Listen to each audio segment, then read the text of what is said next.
ਤੇ ਆਓ ਤੁਹਾਨੂੰ ਲੈ ਚੱਲਦੇ ਹਾਂ ਯੂਬਾ ਸਿਟੀ, ਜਿੱਥੇ ਲੰਘੇ ਦਿਨੀ ਇੱਕ ਬੜੀ ਹੀ ਸ਼ਾਨਦਾਰ ਸ਼ਾਮ ਦਾ ਜਿਹੜਾ ਪ੍ਰੋਗਰਾਮ ਆ ਉਹ ਰੱਖਿਆ ਗਿਆ ਸੀਗਾ।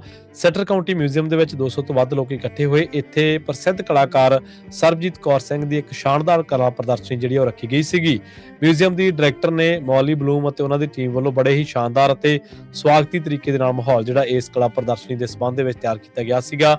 ਇਹ ਕਲਾ ਪ੍ਰਦਰਸ਼ਨੀ ਜਿਹੜੀ ਆ 9 ਮਈ ਤੱਕ ਜਾਰੀ ਰਹੇਗੀ ਅਤੇ ਇਸ ਕਲਾ ਪ੍ਰਦਰਸ਼ਨੀ ਦੇ ਵਿੱਚ ਜਿਹੜੀਆਂ ਪੇਂਟਿੰਗਸ ਰੱਖੀਆਂ ਗਈਆਂ ਨੇ ਜਾਂ ਜਿਹੜੀਆਂ ਹੋਰ ਚੀਜ਼ਾਂ ਵੀ ਜਿਹੜੀਆਂ ਨੁਮਾਇਸ਼ ਦੇ ਲਈ ਰੱਖੀਆਂ ਗਈਆਂ ਨੇ, ਤੁਸੀਂ ਉਹਨਾਂ ਨੂੰ ਖਰੀਦ ਵੀ ਸਕਦੇ ਹੋ।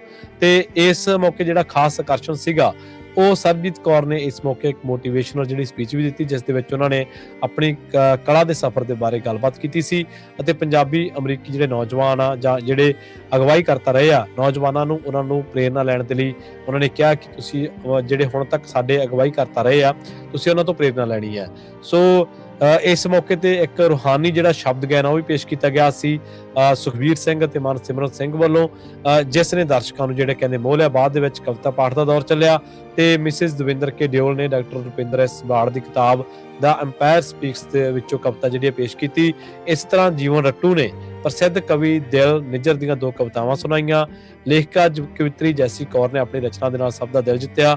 ਪ੍ਰੋਗਰਾਮ ਦਾ ਜਦੋਂ ਐਂਡ ਹੋਣ ਲੱਗਿਆ, ਪ੍ਰੋਗਰਾਮ ਦਾ ਜਿਹੜੀ ਸਮਾਪਨ ਸੀਗਾ ਸੌਂਗ ਆਫ ਪੀਸ ਦੇ ਨਾਲ ਹੋਇਆ, ਜਿਸ ਦੇ ਬੋਲ ਡਾਕਟਰ ਜਸਬੀਰ ਐਸ ਕੰਗ ਵੱਲੋਂ ਲਿਖੇ ਗਏ ਸਨ।